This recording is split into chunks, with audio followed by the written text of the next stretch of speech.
CFA level ওয়ানে equity একটা important topic এবং একটা ভালো ওয়েট একুইটিতে ক্যারি করে। দিস পার্টিকুলার ভিডিওতে আমরা একুইটির valuation related CFA level one থেকে একটা ম্যাথস দেখবো।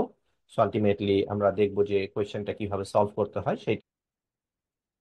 এটা ইকুইটি থেকে একটা টু স্টেজ ডিভিডেন্ড ডিসকাউন্ট মডেলের অঙ্ক, but this time it's not like the one যেটা একটা হাই রেটে গ্রো করার পরে তারপর হঠাৎ করে অ্যাব্রাপ্টলি ফল করে, সেরকম না।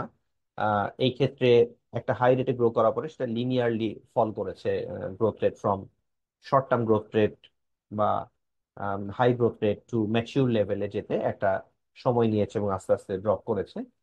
এই ধরনের কোয়েশ্চেন সলভ করতে হয় ইউজিং এইচ মডেল, এবং এইচ মডেল ইউজ করে ইকুইটি ভ্যালুয়েশনটা লেভেল ওয়ানে নাই। এইচ মডেল ইউজ করে যে কোয়েশ্চেনটা আছে ভ্যালুয়েশন সেটা লেভেল টু তে আছে। সো আলটিমেটলি আমরা এই পার্টিকুলার এক্সাম্পলটা দেখবো এবং এটা কিভাবে সলভ করে সেটা দেখবো। সো এখানে আপনাকে কোয়েশ্চেনে বলা হয়েছে যে PQR company currently page dividend of 10 per share. So ultimately আমরা বলতে পারি যে D not is equal to 10. The company is in high growth industry and expects to grow at 20% rate initially, which means short term growth rate টা হচ্ছে 20%, আর the growth rate will fall linearly over a 10-year period, ফল করে এটা 5 এ চলে আসবে। So long term যেটা growth rate সেটা 5% এবং 5% পরে এবার সে গ্রো করবে। The company treasury bill rate, the company faces a situation where the economy, the treasury bill rate is 10%, market risk premium is 5%, and the stock has a beta of 1.2. So beta of 1.2 multiplied by market risk premium of 5%. So 5% multiplied by 1.2, which is 6%, plus 10% treasury bill rate. তাহলে required rate of return on equity will be 16%. এখন আমাদের যে জিনিসটা লাগবে সেটা হচ্ছে আমাদের H model use করে আমরা অঙ্কটা করবো। সো এইচ মডেলের ফর্মুলাটা মনে থাকতে হবে। ফর্মুলা মনে না থাকলে আসলে এই অঙ্কটা করা যাবে না।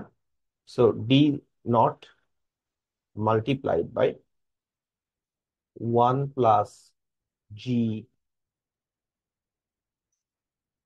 জিএস, 1 প্লাস জি এল, ফর্মুলাটা 1 plus g l plus D not into h. H হবে যত বছর এটা লিনিয়ারলি ফল করেছে তার হাফ, হুইচ মিনস 10 এর হাফ হচ্ছে 5, multiplied by GS minus GL divided by R minus G.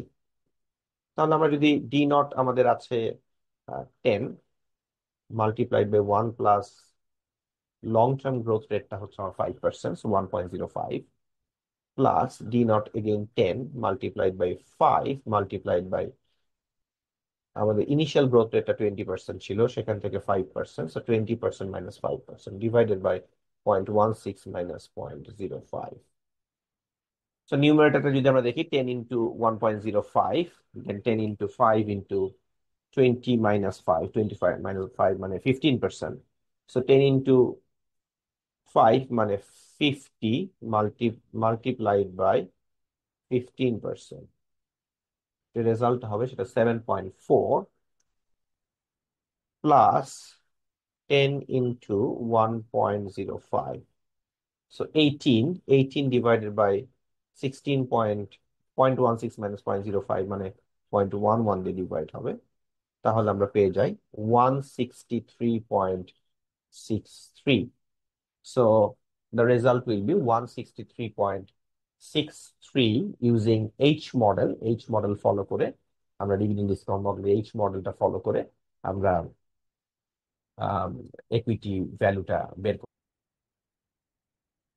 তাহলে আমরা এই ভিডিওতে একুইটি থেকে একটা প্রবলেম সলভ করলাম। সো একুইটি প্রবলেম গুলো যেগুলো ডিভিডেন্ড ডিসকাউন্ট মডেল ইউজ করে যে ভ্যালুয়েশনটা সেটা আমরা দেখলাম। সো আমরা আলটিমেটলি ভেরি ইজিলি আমরা ইকুইটি কোয়েশ্চেন গুলো সলভ করতে পারি যদি আমাদের কনসেপ্টটা খুব ক্লিয়ার থাকে এবং ফর্মুলাটা মনে থাকে, যে কারণে যখন আমরা ইকুইটি পড়বো বা এনইসিএফ এ টপিক পড়বো, সো আমরা একটু ফর্মুলা গুলো পড়ার সময় একটু লিখে লিখে প্র্যাকটিস করবো, সো দ্যাট আমাদের এটা মনে থাকে।